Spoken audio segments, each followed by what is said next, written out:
আমরা আছি এখন হবিগঞ্জের একটি ঐতিহ্যবাহী এলাকায়, পুরাতন খোয়াই নদী কোট মসজিদের পিছনে পুরাতন হাসপাতাল থেকে শুরু করে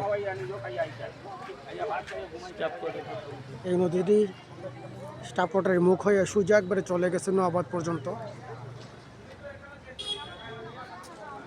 পরিকল্পিতভাবে খুবই সুন্দরভাবে ইচ্ছা করলেই যদি এখানে এই সাবেক নদীটিকে আর একটু সংস্কার করে সাইডে যেভাবে রাস্তা করা হয়েছে, ওয়াকওয়ে করা হয়েছে, আরও যদি ওয়াকওয়েটাকে যদি আরও বাড়িয়ে একেবারে নদীর বাঁধ পর্যন্ত নেওয়া যায় তাহলে হবিগঞ্জের জন্য একটু ঐতিহাসিক ঐতিহ্যবাহী স্পট প্রতিষ্ঠিত হবে। বাংলাদেশের অনেক জেলাতে এরকম সুন্দর সাবেক নদী নাই যা পৌর এলাকার ভিতর দিয়ে বয়ে গেছে। আমরা মনে করি এখানে যদি নদীতে কিছু কিছু বুট রাখা হয়, অনেকেই বর্তমান সময়ে অনেক বাচ্চা কাচ্চারাই বা অনেক নাগরিকই নৌকা চালানোর অভিজ্ঞতা নাই বা নৌকা চড়ার মতো সুযোগ সুবিধা পান না। এই লেকে যদি কিছু নৌকা রাখা হয়, ছোটোখাটো প্লাস্টিকের নৌকা যেটাতে 3 জন বা 4 জন ধরা যায়, রাখা যায়, তাহলে এটা থেকে পৌরসভার কিছু ইনকাম হবে এবং অনেকে এখানে ঘুরতে আসবে, বিকালবেলা বা দুপুরবেলা বা সকালবেলা সময় কাটাতে আসবে, যা মানুষের চিত্ত বিনোদনের জন্য প্রয়োজন।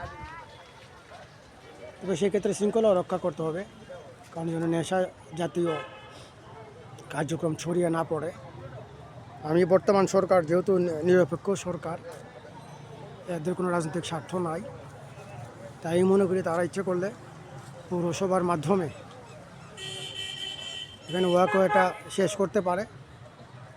স্টাফ কোয়ার্টার গেছে, যে ওয়াকওয়েটা গেছে, যে রাস্তাটা গেছে, এই যে দেখতে পাচ্ছেন হবিগঞ্জ সদর হাসপাতালের সামন দিয়ে একেবারে এই রাস্তাটাকে সংস্কার করে সাইডে রেলিং দিয়ে দিলে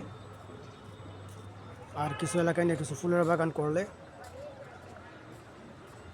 হবিগঞ্জ পৌরসভাটাকে আরও সুন্দর, দৃষ্টিনন্দন এবং ঐতিহ্যবাহী করে তুলবে। আমাদের এখানে একজন দর্শক আছেন যিনি লেকটা দেখতে এসেছেন, ওনাকে এই লেকটা সম্বন্ধে দু একটা কথা জিজ্ঞেস করি। আচ্ছা, আপনি বলেন তো এটা কীভাবে সংস্কার করলে ভালো হবে? আপনি তো লেকে ঘুরতে আসছেন।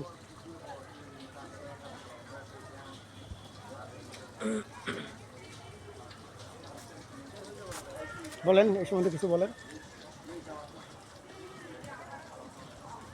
কি বলবো, এটা লেকের চারপাশে কিছু গাছপালা লাগান, গাছপালা লাগালে লেকটা অনেক সুন্দর হয়ে যাবে এবং লেকের মধ্যে কিছু বোট আসলে অনেক দর্শনার্থী এখানে আসবে, এই এলাকাটা জমজমাট হয়ে যাবে, এলাকাটা সুন্দর দেখাবে। পরিবেশটা একটু ভালো করলেই এখানে অনেক সুন্দর হবে।